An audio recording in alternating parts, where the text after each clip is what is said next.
Forget gurus. Forget anyone claiming to be an online business expert without going through the challenges of entrepreneurship themselves. The Real Money, Real Business podcast is here to prove the best insights in online business comes from your fellow online business builders. We dig into stories of entrepreneurs selling their business on the Empire Flippers marketplace so that you can learn how they made their business profitable, how they overcame obstacles, and what lessons they learned in their online journey. If you want to take your business and your knowledge to the next level, you've come to the right podcast. Let's get started. Hey everyone, welcome to another episode of the Real Money, Real Business podcast. We record these interviews so that potential buyers can learn more about the business and the seller to help them make an informed buying decision. If you would like to learn more about this business, including details like what type of business it is, how much revenue and profit it makes, and all of the assets included with the business, simply visit empireflippers.com/marketplace and search for this business's listing number, which you can find in the video thumbnail and in the description. Or if you're watching this on YouTube, you can click the link in the description to go straight to the listing. So without further ado, let's get into this interview. First up, let's learn a little bit about you. Can you tell us about your background in building and running online businesses?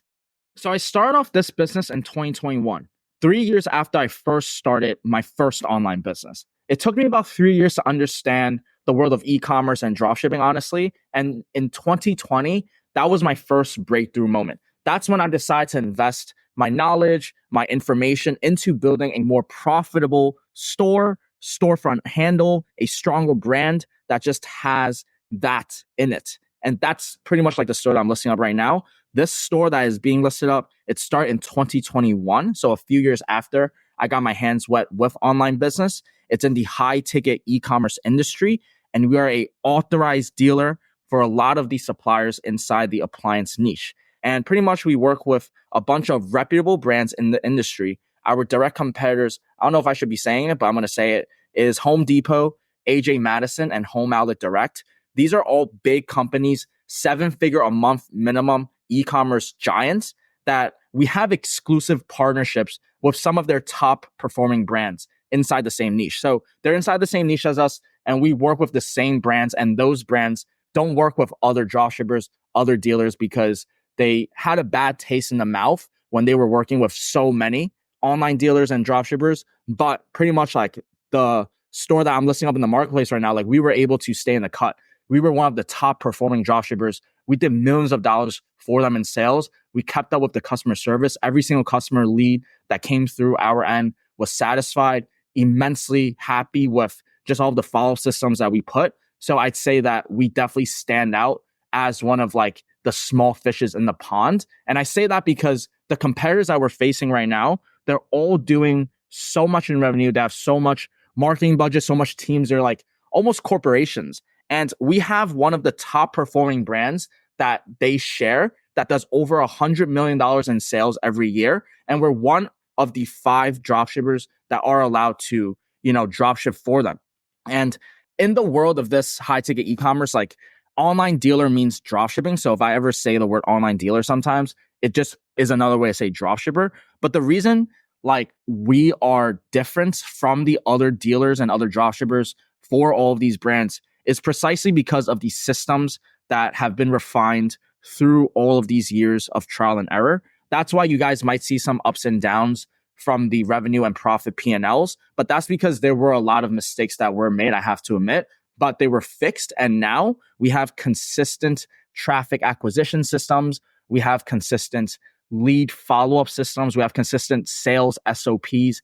And even better, once we get the order, we have great fulfillment systems where pretty much there's almost no leak where, it would technically be our fault. Like sometimes we do have some damages that occur or returns, but because everything is so refined, everything is just so instant because inside, the appliance high ticket niche is just so much lag. Like other dealers, even not just dropshippers, just other dealers are brick and mortar in general. They take days to respond to customers and take forever to get back, probably because there's piled up with so much emails and conversations.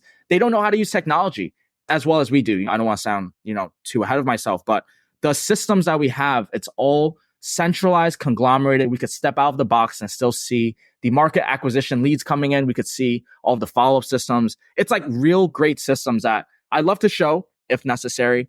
And we're also just out competing a lot of the big corporations that have all of the tons of human energy, resource, and financials. And we're competing and taking a big pie of their market.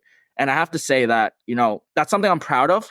We're going up against businesses that have tens of millions of dollars, if not hundreds, of capital to play with. So it's a fun challenge. And the cool thing, again, is that we're able to get similar results, if not the same results, with the brands that we have shared. And we're doing it way better. We're doing it with less spending and higher efficiencies. We're literally right now the star of the online dealers for, these set of suppliers and this niche. And I honestly want to bring this business to the next level, which is why I have to put this business up, because I want it to grow. I see this business competing against Home Depot. Honestly, it should be the next generation of Home Depot if executed correctly. And so there's tons of potential. And I'm sure you guys are going to ask me more questions about like this stuff. So I'm going to brief at that. This is pretty much a big picture background of, how I got started with online business, how I got into, e-commerce and dropshipping, but how I transitioned from a semi-profitable break-even store into a more profitable business, which is the one I have today. And then I also had to adopt, and, I did make some mistakes through, learning high-ticket e-commerce, but now the systems have been refined. I've been looking at it over this past year to make sure that, there are going to be no leaks.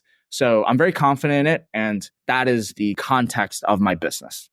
Why are you selling the business now instead of keeping it and growing it further? So that's a great question. I honestly don't want to sell it. I didn't even want to put it in the marketplace and list it up. But the truth is, the day-to-day operations of my businesses are starting to honestly take a toll on me. Just for some background and context, I do have multiple e-commerce stores. This one being the main one that I've been putting a lot of my time and energy into refining everything. But what's taxing isn't even the e-commerce side. It's the responsibilities for my family's business. I have a commercial fishing business that my father is currently trying to pass down to me. And we've had lots of back and forths, but he's planning to retire this year, and he's pretty much offloading a lot of the operations to me. And like it or not, I have to oversee it. I have to take on a lot more responsibilities than I should be. And while managing everything, I've been trying, and I'm upset because we're just not hitting the potential that my store could hit. I truly think, again, like this store should be competing against the big boys like Home Depot, AJ Madison. And I think the blueprint of what to do is there. But like in anything in life, just because you know what to do, the next part is execution. And to execute the vision that I have requires immense amount of just diligence and clarity on the data operations, which I just can't commit to right now simply because there's just so much taxing of operations from my dad's fishing business, because we're pretty much transferring fish from one place to another. There's just a lot of physical labor involved, and I have to be there, so that limits my time on the online world, even though I could handle things from my phone, but it's just less efficient.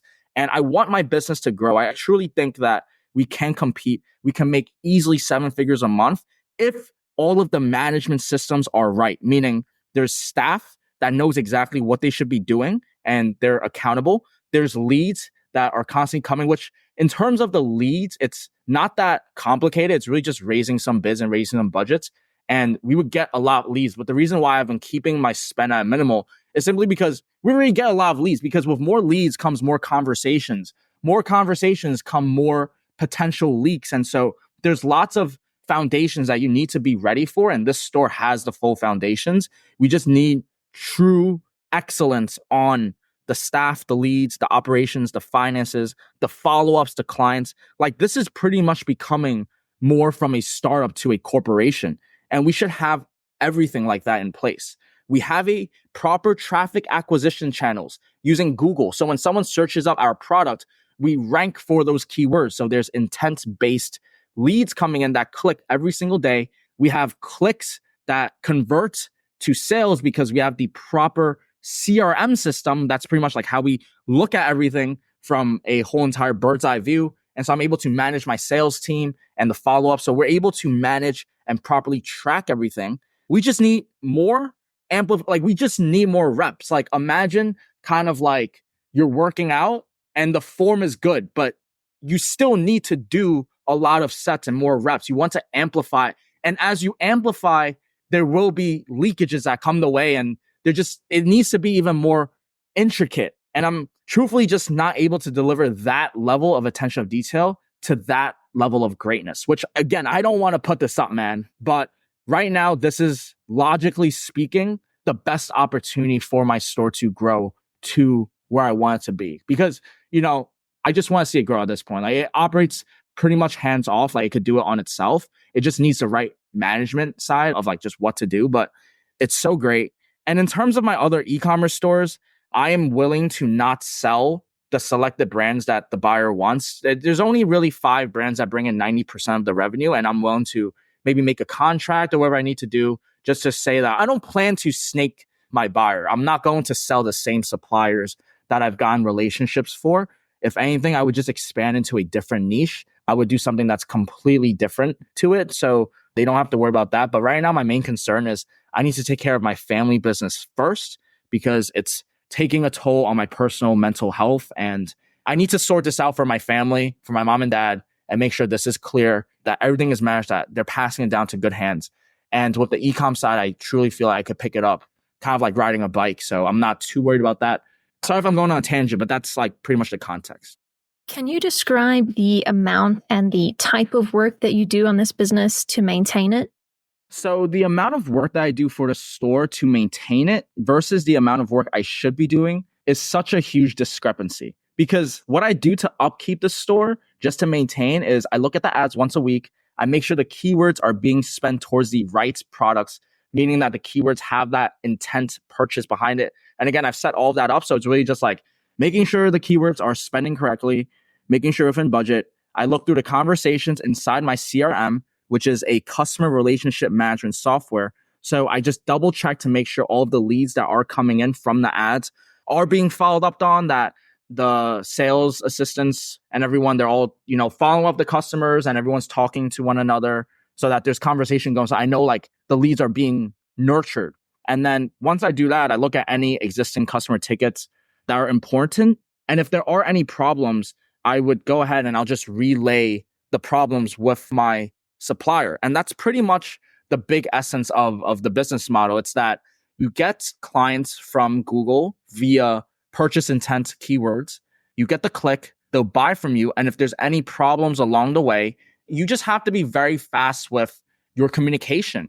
And because we have systems, there are really fast communications being done with the customer and the supplier. That's also how we've been able to stand out against all of the 50, 100 brick and mortar online dealers that everybody else is doing, simply because the systems that we have are more AI advanced. We use automation. And if you guys don't know what automation is like, if this, then that. So one of the automations that changed our business, one of like those simple things that changes the business tremendously, is when we get an email from a supplier, we're able to get a notification on our Slack channel. Slack channel is how we communicate with the team. So we get a notification every time we get an email. So that's how we're able to respond to emails so fast.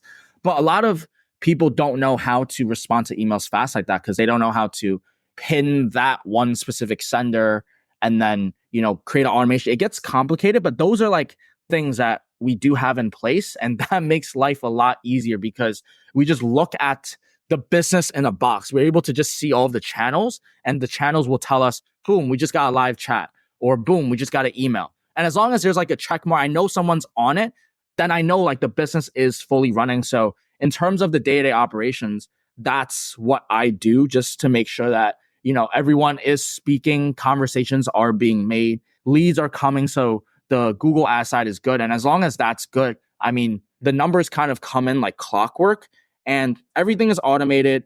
Everything is pretty much outsourced.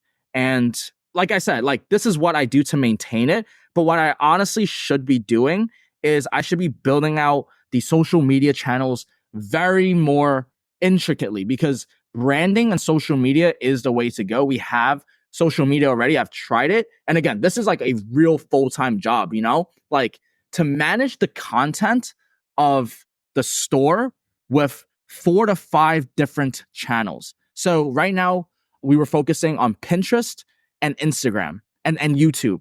But ideally, it's to focus Pinterest, Instagram, YouTube, TikTok, and Facebook. So that's 5 platforms. And now each platform needs 1 to 3 pieces of content per day. Let's say we're hitting right in between 2 pieces of content versus 5 platforms. That's 10 pieces of content per day at scale. That is something that requires graphic designers, some editors, but that would so much increase brand awareness. And it helps build the supplier's brand that we work with as well. They have so much content that they have. They just don't know how to utilize it in the content channels. So what I should be doing even more intensely is literally taking the footages, the images, all of the stocks, all of the professionally done videos and media clips from my supplier. And I should be taking it and repurposing and using it for my content channels. And I have been doing that. The Pinterest channel actually has like 200,000 monthly views that are all organic. We have some followers on Instagram and Facebook. So it's not that it doesn't work, but again, it's amplification now at this point. It's like just doing more of what's working. So that's one thing that I should be doing more. Another thing that I should be doing more that's very similar in this realm of organic marketing is SEO. This store doesn't really have much SEO. I should have invested into more SEO, but I've spent honestly all of my years just perfecting the traffic acquisition system. So the reason why you guys might see some fluctuations inside the growth of the revenue and losses is because I literally tried every Google Ads testing strategy that I could possibly find. And I invested my own time and energy into look at the data, into managing all of the numbers coming in. And what I found works best is what I've been sharing with you guys, which is intent-based keyword targeting. So if someone searches for Samsung TV, if someone goes on Google and they search Samsung TV, and we appear for Samsung TV because we're an authorized dealer for Samsung, well, then we have the highest chance of getting that click. So I've tried manual bidding and smart bidding. Manual bidding is like me manually ranking for these keywords. Automated bidding, or more of like AI bidding, is when I just give Google Ads the freedom to do whatever and I just give it a budget. And I tested it. And you would think the AI would destroy, but manual is better because you can control every single click. And it's stuff like that I've really invested my time into. And now where I would invest this business moving forward is like the organic side. I would invest into SEO. I haven't put enough time and energy into writing more blogs, and I could use AI to write blogs now. AI is so amazing with blogs. I used to hire copywriters and people that have product descriptions and stuff like that just to help with some side projects. But AI could help with writing so many blogs. That helps with building that organic traffic. And this store is already making profit from the paid ad side. If you just increase the organic a little bit, you invest the next 6 months into just building some more following, building better branding on the social media channels, getting more SEO, more clicks is going to be more profit at this point. It's not even more revenue because the profit is going to be there because we have great profit margins from the suppliers. So it's literally just getting a little more traffic without spending more money on ads. But you just need more traffic, but it's going to convert. That's pretty much what I see with the business. That's how I maintain it. And that's where I would put my stuff into. It's just improving a lot of the organic, improving the content, improving the relationships with suppliers. Again, I have great relationships with them, but relationships is a constant, never-ending battle. So it's just upkeeping and more standing out from other people by going to conventions, supporting my suppliers, investing into, filming some content for their brand, doing the TikTok, and through that sheer of action itself, organically to get customers for myself, that also shows my willingness to invest into the brand. And that definitely gives us more credibility with the brand, which gives us more leverage for negotiating, more margin, stuff like that. So it's truly like a full-time thing that I think if done correctly and execute correctly, sky's the limit. So if you were to keep this business, what are some of the ways you would try to grow it? So I mentioned this in the last question, but I will put it into a more organized structure one more time. So the biggest thing that I will work on for this business is to improve the organic side. So organic basically means SEO. So having more blogs and backlinks, having a more foundational content strategy for TikTok, Instagram, Facebook, Pinterest, leveraging the brand's reputations that I'm working with, leveraging my suppliers' brands and using their content and mashing up some type of content strategy to pump out so I could leverage the big brand's credibility and build out even more social awareness for my brand. And that is actually beats 2 birds in 1 stone because I get more traction, I get more eyeballs, but the brands that I'm working with, they don't know how to do building out social media. They don't really do content like that. And if we could build that in parallel with having SEO traffic coming from blogs and stuff, you do that for the next 6 months, there's going to be, I would say, estimated at least 25 to 50% increase in bottom line profit simply just by doing those tweaks, because you're going to get more visitors, more traffic, and that is just going to be more fuel to the system that we have created already. So that's first thing, it's just having that organic strategy. The second thing that would grow the business is if I can get some investors, or if I truly had even more capital, I would invest into a showroom, because the next level of this is to establish the brand as a brick and mortar. And let me explain. So a lot of brick and mortar stores that work with these brands, they don't know how to do online, or simply they don't do online for some reason. And there's such a huge market space, which is why we're coming and crushing. We're actually crushing most of the brick and mortar stores too, because they're depending on local traffic. Everyone's searching online. Everything is online now. So it would make sense, instead of doing a brick and mortar first and going into online, to do online first and then do brick and mortar. So as this store is obviously proven to generate sales for the specific brands, having a showroom will only guarantee a forever lasting relationship with the suppliers. It guarantees that you're going to set yourself up different from any other online dealers, which you should be already fine from because they're not accepting other online dealers. But to go to that next level is, you invest into, a small property, a showroom. You put 50,000 down for, showroom models, and then you probably have like a sales rep there just to manage it. And because you have that basis now, you now, number one, have access to other appliance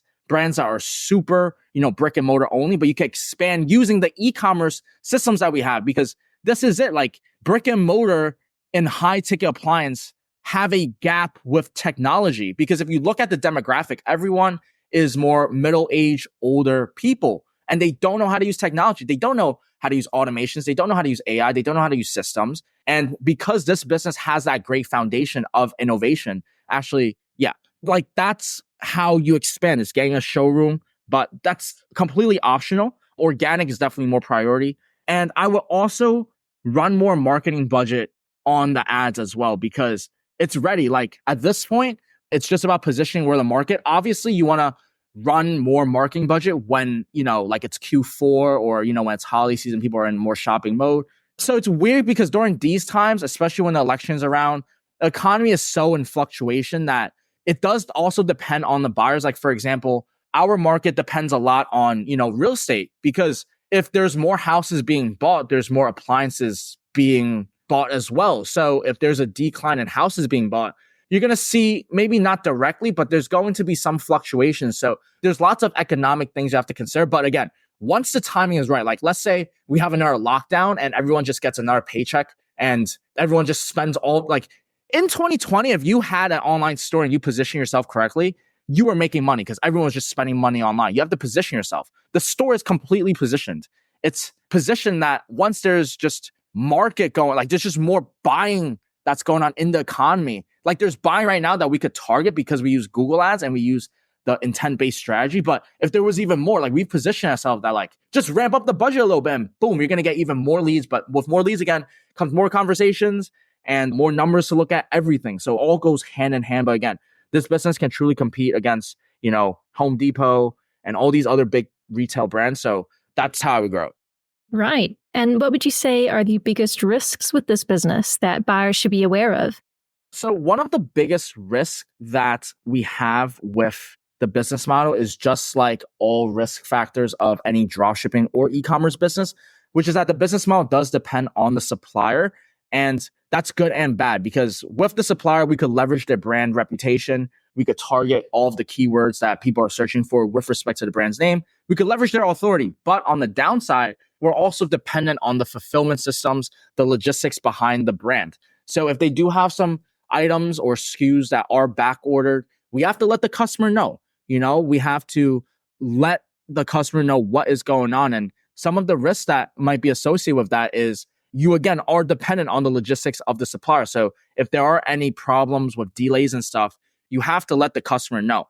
Now, one of the bigger risks that I would say other dropshippers and other online dealers have is they might need to be afraid that their suppliers will cut them off. I would argue that we don't need to be afraid at all, because not only have we survived the first wave of cutting out dealers, we've also proven time after time again that we are who we say we are. Not only have I proven that these stores that I have can generate sales for the suppliers, I've also flown out to conventions. So I've met all of my reps in person, at least the top 5 suppliers that drive 90% of the revenue for this main one that I'm putting up on the marketplace. We met the reps. So there's a face to it. They know me personally. And I'm also willing to, do a transition. I don't really talk to them, but it's good that you have a face on it instead of an email like other online dropshippers. But I'm saying that because the biggest risk would be the supplier. But because we have contracts in place, because we're doing what we're supposed to, we don't have angry clients that come on. Usually, if there's a problem with an order, it's like it came from the supplier, so the supplier will fix it. As long as we communicate fast enough. There are many times in the past where I would respond like 10 days late. And because of that, there's just periods where like I should have let them know earlier to fix it. But, the systems weren't there. And that's what all other dropshippers are facing. And that's the solutions that we have found. We know how to use systems and automations. So everything is super responsive. The biggest risk that we have is like we have a customer that they get their order. We've done everything. It delivers super they're just not super happy. Like they're just giving you problems. Like there's going to be some customers like that. The biggest risk is going to be your supplier, but we've fortified our relationships. So I've already covered that part. To maintain it is just honestly, every single quarter, maybe just giving a call to them, asking how they're doing and if there's anything we could improve on. Just maintaining that relationship is borderline enough because everything is on an email system. And it's not even like my reps are even handling the orders. They have assistants too. So when there's a problem, we both just get on a call and just like fix it because it's just automated. So that's probably the biggest risk. The second biggest risk, I would say, I guess only for the buyer to be aware of, not even from my standpoint as much as like just not knowing how to run the ads. Again, with this business model, you could run any types of ads you want. You could run performance max campaigns. You could run smart bidding campaigns.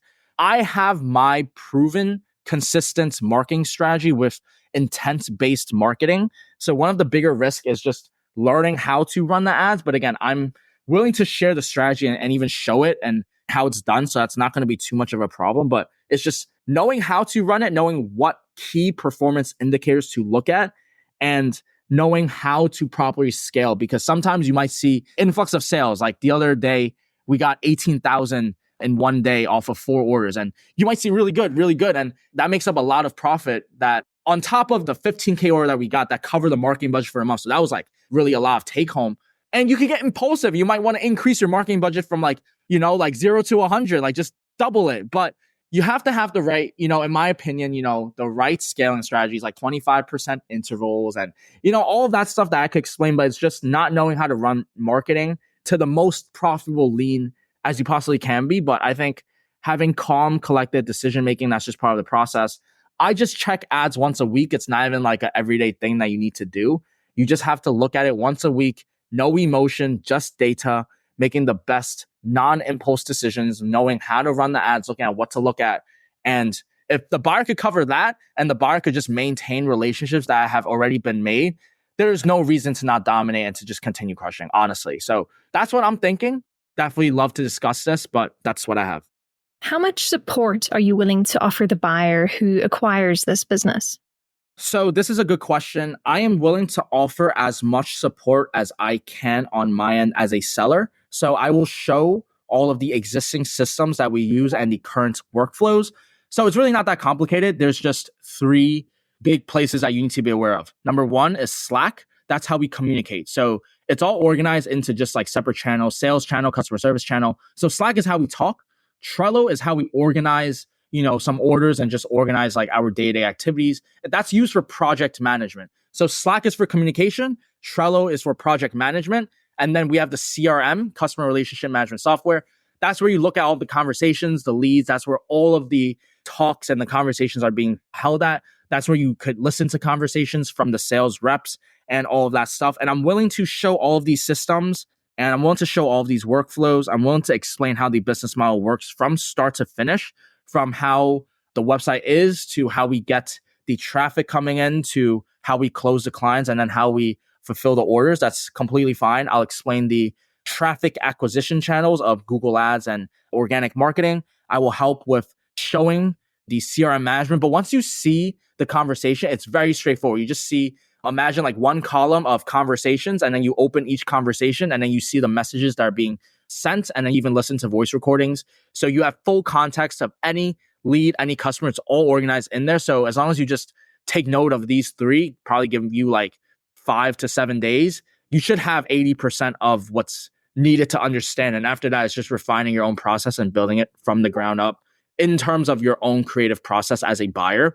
But my systems are there. It's definitely open for refinement and improvement, but it's more than what's necessary to get the job done. So I'll show the support and teach as much as I can, but at one point it's just going to be up to the buyers for their willingness to even try to understand it, I would say. So, but I'm willing to do as much as I can to just help them understand and just show the systems, and we could go from there. I'm not trying to give the buyer a hard time. Are you open to negotiating something like an earn-out agreement? Honestly, I don't really know the full clear definition of what earnout payment structure is, but I will say that I am looking for a full payout. And after pretty much the onboarding process, I'm also willing to guide the buyer to a certain extent. But if they want like a more professional and like just one-on-one of like growth management type of stuff, and I could offer like consulting with like a consulting fee, but we could talk about that with the buyer. But ideally, honestly, I don't know what earnout payment structure is. I don't want it to be too complicated. I want a full payout, and I'm willing to do, consulting calls with the buyer if necessary. Okay, final question. If you had to put yourself in the shoes of a buyer, why is your business a business worth buying? If I were to put myself in the shoes of a buyer, I think that this business is 100% worth investing because of the exclusivity we have inside with the suppliers that we're working with, because of the niche and hyper-specific targeting that we have with our traffic acquisition channels, with the systems that we have. Pretty much the foundation is laid, and now it's just amplification. In terms of business, we have the sales and marketing covered. We have the operations. The financials have all been cleared up as well. We have some back orders and some pending orders from, a monthly basis, but all orders have been cleared up since start up until July of 2024. So we just have some orders because this is just how the business runs. There's just always just stuff moving on. But the financials have been clear, so it's ready for a transition. So it's not going to be a crazy hard transition process. We don't have to, reorganize anything. The structure and workflow of the business is pretty much automated. You just learn the 3 system channels I told you, Slack, Trello, and the CRM, and you're able to see the whole entire business from a bird's eye view. So it has pretty much the organization side covered. So I know that's always the biggest part for a buyer, is just picking up someone else's mess. And in this case, my mess is pretty clean, or as clean as I possibly could have made it. In terms of the business model, it's a low overhead business. There's not many models that you're going to be able to find with such low overhead. The cost to run it is really like $100 to $200 a month with Shopify, if that. And then you just have to pay staff, which is around $700 to $1,000 a month based off of commission and the salary. And then you just have to run ads. But running ads, because of the system, is like almost a printing machine. I don't want to gas it, but like you put in $1, you're really going to make like 100 or 1,000 profit, because every single order, like the order that we get off of 15,000, we got one $15,000 order, 15.8. We have 25% margin. So even if you minus the transaction fees of about 2.7 to 3, you still have juicy profit. And actually that profit margin was able to take the marketing budget for the month, and then everything else after that was take home profit. So in terms of the margins, great margins, low overhead, systems are in place, supplier relationships are also secure. So you don't have to go and find suppliers to work with. We have a main winning supplier that does 100 million in revenue every single year. We're one of the top dropshippers that out of the 5 that they have, we're outperforming everyone. We're a small fish in a big pond, and we have great relationships with them and the other 4 or 5 suppliers inside our arsenal. There's a face to the company, so that's definitely going to give us an edge at any realm. So we have top quality supplier relationships, low overhead, high profit margins, and pretty much the systems are all in place. We've pretty much developed a printing machine. I don't want to gas it, but you could really print if done correctly. Also, it's very cash flow intensive, meaning sometimes we'll have back orders, and some people shy away from back orders, but back orders are actually really nice because the orders might take 60 to 90 days. So that's 2 to 3 months.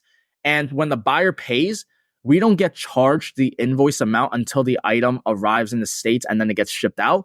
So there's about 2 months, 8 to 12 weeks where the money is sitting in your bank account. And I'm not saying you could use it, but it is very cash flow positive. Like, you're going to have clients paying you $5,000, $10,000, $15,000, $20,000, and you get to have it for a life cycle for like a month to 2 months to kind of use it at your disposal. So you don't really have to borrow money. Again, that's why you need these systems and everything in place. It's cash flow positive. It produces profit margins. The systems of marketing and sales, follow-ups, client service, it's all there. I've worked on it this past year, and you have cash flow to use. The biggest risk, again, is just managing your supplier relationships, just making sure that you're keeping up with the systems, making sure that you're keeping up with the ads. But if you do all of this maintaining, the growth is just so immense. And again, if you guys heard, I'll say it again, like, I don't want to sell it, but logically speaking, even as I'm, speaking on this interview right now, like, this is probably the best opportunity that I possibly can for my baby. And I call it my baby because I truly put my life, energy, and blood, sweat, and tears into it. So I don't want to see it digress. I only want to see it progress. So even after the transition, I will make sure that every loose end is picked up. And I want to make sure that the buyer fully knows how to manage the vision of it. And I'm willing to help with consulting. And that's what I have. Thank you so much I'm sorry for rambling, but that's pretty much it. All right, everyone. Thanks for listening. To learn more and see if this business is still for sale, head over to empireflippers.com/marketplace and search for this business listing number, which you can find in the video thumbnail and description. Or if you're watching this on YouTube, click the link in the description to go straight to the listing. Once you've unlocked this listing, you'll find everything you need to know about this business. So, thanks for joining us. See you next time.